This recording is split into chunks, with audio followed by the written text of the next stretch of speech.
They escorted me out of the company I founded with a security guard who reeked of cheap room spray and an attitude as if I'd just emptied the safe. But if you want the truth, and you should, everything started with a broken coffee machine in a basement 10 years ago.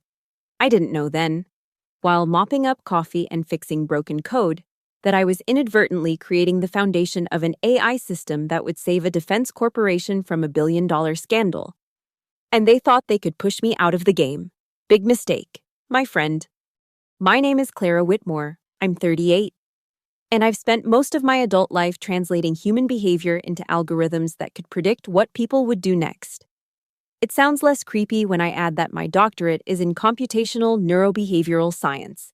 Most people just call me a programmer who understands why humans click things. 10 years ago, I was living in a basement apartment in Detroit, splitting rent with 2 other tech workers. The apartment had water damage, questionable heating, and the distinct smell of someone else's cooking permanently embedded in the walls. But it had the one thing I needed: high-speed internet and enough space for 3 monitors. That morning started like any other. I woke up, stumbled to our shared kitchen, and found our ancient coffee maker leaking a suspicious brown puddle across the linoleum. My roommates had already left for their corporate jobs, leaving me, the freelancer working on a probably stupid startup idea, to deal with the mess. As I mopped up the coffee with paper towels, I had one of those moments of clarity that only seem to happen when you're doing something mundane. I'd been struggling with an algorithm designed to detect early behavioral signals of customer dissatisfaction. Companies always noticed when customers were already leaving, but by then it was too late. What if I could build something that spotted the first hint of trouble? The coffee maker's failure wasn't sudden. For weeks, it had been making strange noises, taking longer to brew, and occasionally spitting out grounds. We'd all noticed but ignored the warning signs until catastrophic failure. That was my epiphany. People signal their intentions long before they act. The coffee maker had been telling us it was about to break for weeks. I abandoned the coffee mess, rushed to my computer, and started coding what would eventually become the backbone of Axion Insight's predictive behavior analysis engine. The idea wasn't revolutionary in concept, anticipating behavior based on patterns, but my approach was different. While most systems focused on direct signals, declining usage, negative reviews, I built mine to detect the subtle shifts that preceded those obvious indicators. For the next 2 years, I lived on instant noodles and energy drinks. I recruited 2 former classmates, Meera Patel, a brilliant data scientist who could make sense of the most chaotic datasets, and Jake Reeves, a UX designer who understood how to translate complex analytics into interfaces people could actually use. We worked out of my apartment until my roommates threatened eviction, then moved to a condemned office building where the landlord accepted equity instead of rent for 6 months. Those early days were brutal, but exhilarating. We slept under desks, showered at the gym across the street, and celebrated minor victories with the cheapest champagne we could find. Every night, I'd fall asleep to the glow of my monitor, wondering if we were building something revolutionary or just another failed startup destined for the tech graveyard. Our first real client was a mid-sized online retailer that was hemorrhaging customers. They'd tried everything: discounts, improved customer service, website redesigns, but people kept leaving. We implemented our early prototype, still held together with virtual duct tape and prayers. 2 weeks later, we identified a pattern. Customers who visited the website on mobile devices encountered a nearly invisible friction point when adding items to their cart. It wasn't enough to register in standard analytics, but our system detected the subtle behavior changes that preceded abandonment. The retailer fixed the issue, and their retention improved by 28% in 1 month. That success bought us enough credibility to land 3 more clients, then 10, then 30. 18 months after the coffee maker incident, we had actual offices, a team of 15 people, and a product that actually worked. We called it Axion Insight, a platform that could detect the earliest warning signals of human behavior change. Retailers used it to spot unhappy customers before they left. HR departments deployed it to identify employees considering resignation. Government agencies even expressed interest in using it to detect early signals of radicalization online, though I refused those contracts on ethical grounds. By year 3, we were profitable. Not tech unicorn, profitable, but sustainable. We had carved out a niche in the behavioral prediction market that the big tech companies hadn't yet noticed or considered too small to bother with. We paid ourselves reasonable salaries, invested the rest back into research, and maintained complete control over our direction. I was proud of what we'd built, a company with purpose, ethics, and a product that actually helped people. Then Kovacs Systems came calling. Kovacs was a tech giant primarily focused on defense contracts and enterprise software. They had 20,000 employees, offices in 12 countries, and a reputation for swallowing smaller companies and either weaponizing their technology or burying it to eliminate competition. Their arrival in our modest office that day felt like a shark swimming into a pond of goldfish. The delegation was led by Richard Gaines, their chief acquisition officer, a man whose smile never reached his eyes. He wore a suit that probably cost more than our monthly payroll and spoke with the practiced charm of someone who had closed hundreds of similar deals. "Ms. Whitmore," he said, shaking my hand with the perfect pressure and duration that someone must have taught him in an executive training seminar. "Your work with behavioral prediction is quite impressive. We believe Axion could have significant applications within our enterprise solutions division." The meeting lasted 3 hours. They laid out a compelling vision. Axion would become Kovacs's flagship AI offering, with resources to scale globally.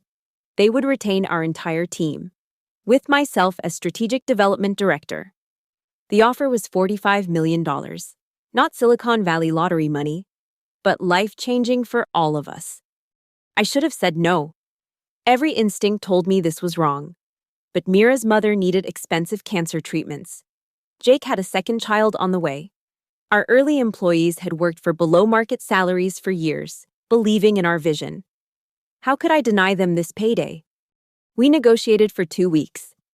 I insisted on provisions to protect our team and technology. Most importantly, I added Clause 13B, buried in legal language that Richard's team likely skimmed over. It stated that if I were terminated without specific cause related to misconduct, I could repurchase all Axion intellectual property and code for the same amount Kovacs had paid for it, effectively a full refund. But there was a twist. If Kovacs failed to properly integrate Axion's legal structure within their corporate framework, maintaining it as a wholly owned subsidiary rather than absorbing it, I could repurchase everything for $1. It was an absurd clause that their lawyers should have caught instantly. They didn't, or perhaps didn't think it mattered. Richard signed without comment. In a final act that should have been a warning, I suggested we sell for $1, with the rest of the money distributed as retention bonuses to the team over 2 years. This structure protected everyone's payouts and gave me the flexibility to trigger my buyback clause if needed. Richard found it amusing, a quirky request from a founder too emotionally attached to her company to take the money. "Whatever makes you comfortable, Clara," he said, signing the amended agreement. $1 it is. The acquisition was announced with the usual corporate fanfare. Press releases proclaimed the synergistic integration of cutting-edge behavioral AI into Kovacs's enterprise suite. Our team moved into a gleaming floor in Kovacs's Detroit office tower. For the first few months, everything seemed perfect. We had resources we'd only dreamed of before. Our system was being implemented across Fortune 500 companies. I had a corner office with a view of the river and a team that had grown to 50 people. But corporate integration is like a slowly tightening vice. It begins with small changes that seem innocuous, each one barely noticeable, until suddenly you can't move at all. First came the alignment meetings, where Kovacs executives explained their corporate values and methodologies. Then new reporting structures that added 3 layers of management between me and decision-makers. Our development cycles, once nimble and responsive, became bogged down in approval processes and compliance reviews. I adapted, learning to navigate the corporate labyrinth. I protected my team from the worst of the bureaucracy and maintained our culture as best I could. For almost 2 years, we existed in an uneasy balance, not fully assimilated, but not independent either. Then came the executive reshuffle. Richard Gaines, our original champion, was promoted to head the international division. Several other allies moved to different departments. The new vice president assigned to our division was Darren Lowe, a man whose resume was longer than his list of actual accomplishments. Our first meeting set the tone for what was to come. Darren arrived 20 minutes late, spent the first 10 minutes talking about his recent skiing trip to Aspen, and then launched into a monologue about synergistic paradigm shifts and leveraging cross-functional verticals that contained almost no actual content. "I'm excited to take Axion to the next level," he concluded, without having asked a single question about what we actually did or how our technology worked. "I think it would be helpful if I walked you through our current projects," I suggested. "We've been developing some promising improvements to our predictive models that could—" Great, he interrupted. "Send me a brief, no more than 1 page, though. I'm a big picture guy." The brief I sent that afternoon contained 7 pages of critical information about our technology, research directions, and potential risks. His only response was, "Looks good. Let's schedule a branding workshop next week." That was the beginning of the end, though I didn't fully recognize it then. Over the next 6 months, Darren implemented a series of changes that slowly strangled everything that made Axion special. First, he cut our research budget by 40%, redirecting the funds to marketing and brand development.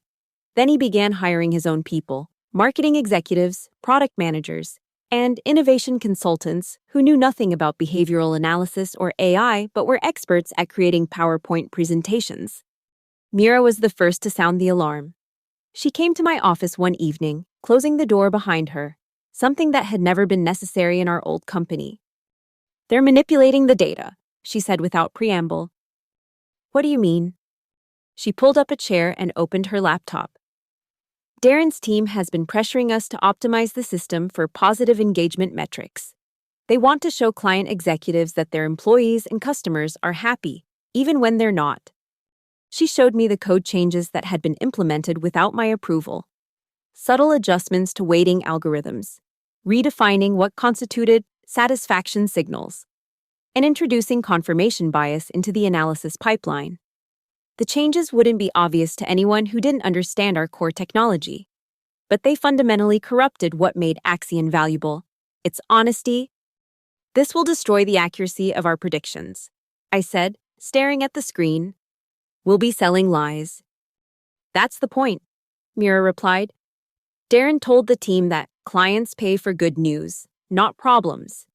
He said accuracy is less important than actionable positivity." I scheduled an emergency meeting with Darren the next morning.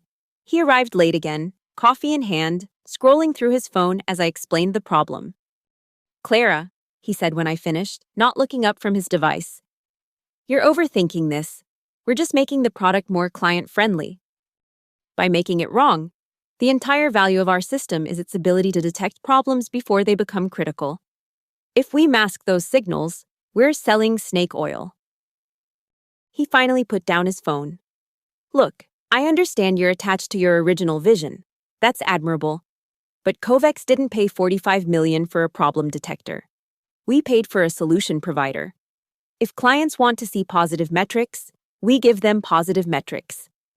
Even if they're false? They're optimized," he corrected with a smile that made me want to throw his phone out the window. "And speaking of optimization, I'm announcing some team restructuring tomorrow. I think you'll be pleased with your new role." The restructuring was a massacre. My direct reports were reassigned to various innovation teams. The core engineering group was split across 3 different departments. Mira was promoted to a vague research position with no staff or resources. Jake was moved to the corporate UX team, working on projects unrelated to Axion. My new title was Founder Emeritus and Strategic Advisor, a position with no clear responsibilities or authority. My beautiful corner office was reassigned to one of Darren's new hires, and I was moved to a windowless room near the HR department. My calendar, once filled with product meetings and development reviews, became eerily empty. I wasn't the only one suffering. One by one, our original team members found reasons to leave. Some were pushed out through impossible performance targets. Others simply couldn't stomach what was happening to our creation. Within 8 months of Darren's arrival, only 4 of the original Axion team remained. The final insult came when Darren unveiled the next generation of Axion, a simplified dashboard with a cartoon banana wearing glasses named Nino that delivered AI-powered insights to clients. The insights were pre-written templates with minimal connection to actual data. The sophisticated prediction engine we had built was reduced to a glorified random quote generator with an anthropomorphic fruit as its mascot. I drafted 7 different resignation emails, but never sent them. Something kept me hanging on, partly stubbornness, partly a sense of responsibility to what remained of our vision, and partly a growing desire to see how this would all end. I attended the mandatory team meetings, nodded at appropriate intervals during Darren's presentations, and watched as our once revolutionary technology was dismantled and reassembled into a corporate parody of itself. Then came the warnings from clients. First, as confused support tickets. The system isn't detecting the same patterns it used to. Then as formal complaints. We've experienced 3 major customer exoduses that Axion failed to predict. Finally, as cancellations. We're terminating our contract effective immediately. I documented everything, every client complaint, every code change, every decision that led us away from our core functionality. I compiled a comprehensive report with data showing the decline in prediction accuracy and its correlation with Darren's optimizations.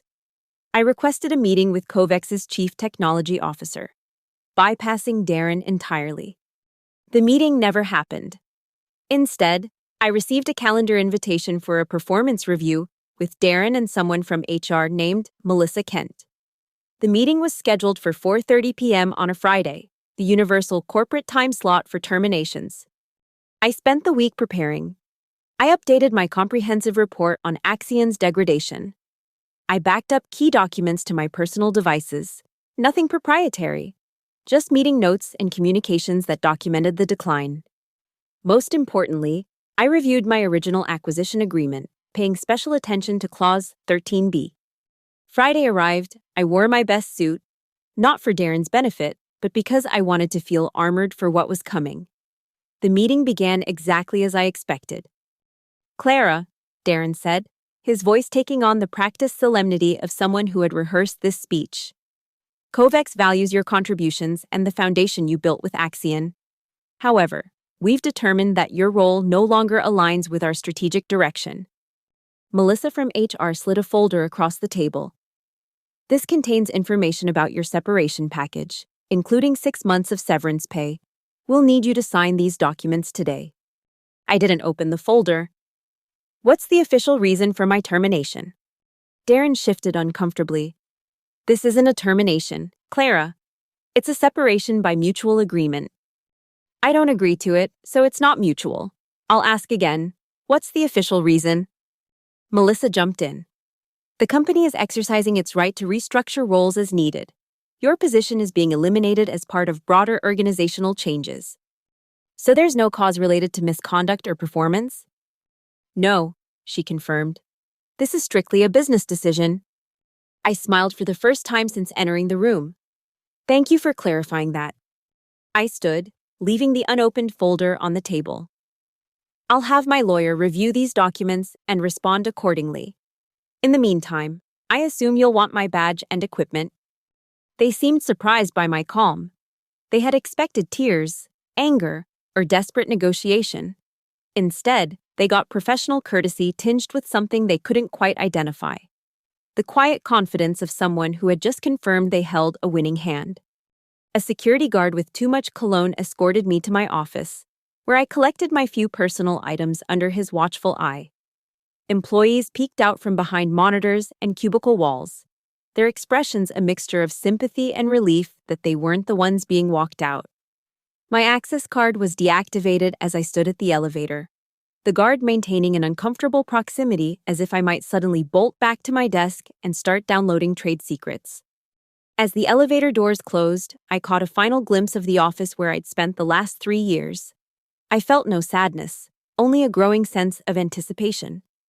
They thought this was the end of my story. In reality, it was just the beginning of Act 2. The weekend passed in a flurry of activity. I contacted Jake and Mira, who had both left Kovacs months earlier. They came to my apartment Saturday morning, and I laid out what had happened and what I planned to do next. They never properly integrated Axion's legal structure, I explained, showing them the corporate filings I'd obtained. They maintained it as a subsidiary on paper but treated it as fully absorbed operationally. According to Clause 13b, that means I can buy back everything: the code, the IP, the brand, all of it, for $1. Jake whistled. There's no way their legal team will let that stand. They don't have a choice, Mira said, reviewing the documents. This clause is crystal clear. They terminated Clara without cause while failing to properly integrate the company structure. Both conditions have been met. They'll fight it, Jake warned. Let them, I replied. Every day they fight is another day clients are abandoning ship because Darren turned our precision instrument into a banana cartoon. By the time this is resolved, there won't be much left to salvage anyway, unless we move quickly. We spent the rest of the weekend contacting former team members. By Sunday night, 17 of the original Axion employees had agreed to join us if we could regain control of the technology. We secured a small business loan based on our combined personal assets and located office space 3 blocks from Kovacs's building, close enough to be a constant reminder of our presence. Monday morning, I mailed a certified letter to Kovacs's legal department. It contained a $1 bill and a brief notice exercising my rights under Clause 13b of the acquisition agreement. I expected a lengthy legal battle, but what happened next surprised even me. Tuesday afternoon, my phone rang. The caller ID showed a Kovacs number, but not one I recognized. Is this Clara Whitmore? A woman's voice asked when I answered. Yes, it is. This is Patricia Vasquez, General Counsel for Kovacs Systems. I'd like to discuss your letter. Her tone wasn't hostile or dismissive. If anything, she sounded resigned. I'm listening, I said. We've reviewed the acquisition agreement and the corporate integration documentation. There appears to have been an oversight in how Axion was structured within Kovacs. Our standard procedure was not followed. I'm aware, I replied, keeping my voice neutral. A pause. Ms. Whitmore, Clause 13b is quite unusual. I've been with Kovacs for 12 years and have never seen anything like it in our acquisition agreements. May I ask how it came to be included? It was important to me to ensure that if Kovacs decided my vision for Axion wasn't valuable, I would have the opportunity to continue that vision independently. Another pause. I see. Under normal circumstances, we would challenge such a clause. However, given the unique situation and the current performance issues with the Axion product line, my recommendation to leadership has been to honor the agreement as written. I nearly dropped the phone. They were giving in without a fight. I'm sending over documents for your signature, she continued. Once executed, all Axion intellectual property, code repositories, and associated assets will revert to your ownership. We'll require a transition period of 30 days to separate Axion systems from Kovacs infrastructure. And Darren Lowe? I couldn't help asking. A hint of amusement crept into her voice. Mr. Lowe's position is being reevaluated in light of recent developments. After we hung up, I sat in stunned silence for several minutes. Then I called Jake and Mira. We got it, was all I needed to say. The next month was chaotic, but exhilarating. We secured a modest round of funding from angel investors who had followed our story. We leased office space, rebuilt our core team, and prepared for the handover of our technology. We named our new company Phoenix Code, a nod to our resurrection from the ashes of corporate mismanagement. The transition wasn't smooth. Kovacs accidentally deleted portions of our code repository. Though we had backups of most critical components, they delayed providing access to client data, claiming privacy concerns. But by the end of the 30 days, we had recovered about 80% of what made Axion special. The rest we could rebuild, better than before. Our first task was fixing the damage Darren had done to the core prediction engine. Mira led a team that stripped away the optimizations and restored the system's original accuracy. Jake redesigned the interface, eliminating Nino the banana and returning to the clean, information-dense design that professional users preferred. Then came the hardest part, rebuilding client trust. We reached out to former Axion clients, explaining what had happened and offering free trials of our restored system. Some ignored us, others responded with skepticism. But a few, those who had experienced the dramatic decline in quality under Kovex, were willing to give us a chance.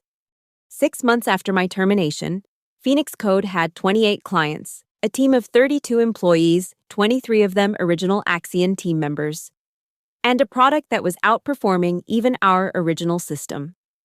We weren't profitable yet, but we were growing steadily and had enough runway to reach sustainability. Meanwhile, Kovex was dealing with the fallout. Darren had been quietly reassigned to an advisory role with no actual responsibilities. The remnants of his version of Axion, still featuring Nino the banana, were failing spectacularly. Several major clients had publicly complained about false predictions that had led to costly business decisions. The most dramatic case involved Defense Tech, a military contractor that had used Axion to monitor supply chain risks. Under Darren's optimized system, they had received consistently positive reports about a key component supplier, right up until that supplier abruptly closed, leaving Defense Tech unable to fulfill a billion-dollar government contract. The resulting scandal and stock price plummet were covered extensively in business media. None of this gave me pleasure. Well, perhaps a little. But mostly I felt vindicated.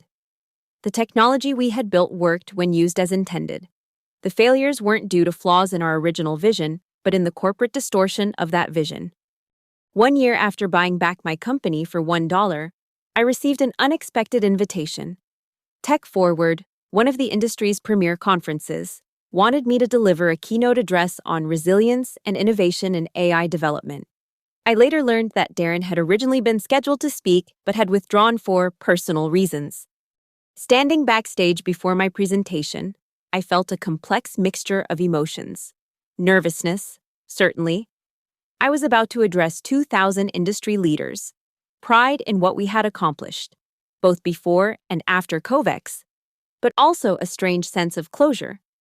This speech represented the final page of a chapter in my life, allowing me to fully focus on writing the next one. I walked onto the stage to polite applause. The audience saw a professional woman in a navy blue suit, hair pulled back, tablet in hand. They didn't see the journey, the coffee-soaked basement, the nights sleeping under desks, the silent fury of being escorted from my own creation. 10 years ago, I began. A coffee machine broke in my basement apartment. While cleaning up the mess, I had an idea that would eventually become a company, get acquired, be nearly destroyed, and then reborn. This is a story about coffee, code, and comebacks. For the next 40 minutes, I shared our journey, not as a revenge tale or a celebration of corporate failure, but as a case study in staying true to your vision even when powerful forces push against it. I explained the technical principles behind our behavioral prediction system and why accuracy and honesty had to be non-negotiable values in AI development. As I neared the end of my talk, I reached into my jacket pocket and withdrew a small black frame. Inside was the dollar bill I'd sent to Kovex, mounted alongside a copy of Clause 13b. This, I said, holding it up, is the most important line of code I've ever written. Not in a programming language, but in legal language. It protected the integrity of our work when nothing else could. I placed the frame on the podium. They thought firing me was the end of the story, but it was actually just the opening line of the ending I'd written 9 years earlier. The applause was immediate and sustained. As I looked out at the audience, I spotted a familiar face near the back of the hall. Patricia Vasquez, Kovex's general counsel, was watching with an inscrutable expression. When our eyes met, she gave me a small, almost imperceptible nod. I nodded back, acknowledging our shared understanding of what had transpired. Later, at the reception, a young woman approached me, clutching a tablet to her chest like a shield. "Ms. Whitmore, I'm starting a company next month, and I was wondering, how did you know to include that clause in your acquisition agreement? Did you expect things to go wrong?" I smiled, thinking back to the day I'd insisted on that strange provision that Kovex's lawyers had dismissed as founder sentimentality. I didn't expect things to go wrong. I told her, I just understood that in technology, as in coffee machines, systems don't fail without warning. There are always signals if you know how to look for them. I pointed to her tablet. Whatever you're building, protect it, not just with good code, but with good contracts. And remember that sometimes the most important line you write isn't in your product, but in how you ensure it remains true to its purpose. As she walked away, I felt a sense of peace I hadn't experienced in years. The journey from that leaky coffee machine to this moment had been longer and more difficult than I could have ever imagined. But standing here, with Phoenix Code growing stronger every day and our original vision not just preserved but enhanced, I knew it had been worth every struggle. They had escorted me out with a security guard who smelled of cheap cologne, treating me like an intruder in the company I had created. But I had returned, not to that building, but to the work that mattered, with the people who believed in it. And that, more than any revenge or vindication, was the true victory. The next morning, I walked into our offices at Phoenix Code. The space hummed with the energy of people working on something they believed in. Mira was at the whiteboard, mapping out improvements to our neural network architecture. Jake was running a usability test with a small group of clients. New team members I hadn't hired the first time around were bringing fresh perspectives to old problems. On my desk sat a brand new coffee maker, a running joke within the company about how our entire journey began. Beside it was a small plaque the team had given me after we secured our 20th client, from $1 to millions. I powered up my computer and opened our development roadmap. We had ambitious plans for the next 2 years, expanding into new industries, developing more sophisticated prediction models, and building ethical frameworks to ensure our technology was always used responsibly. As I reviewed the document, a notification appeared on my screen, a news alert about Kovex systems. I clicked it, more out of curiosity than concern.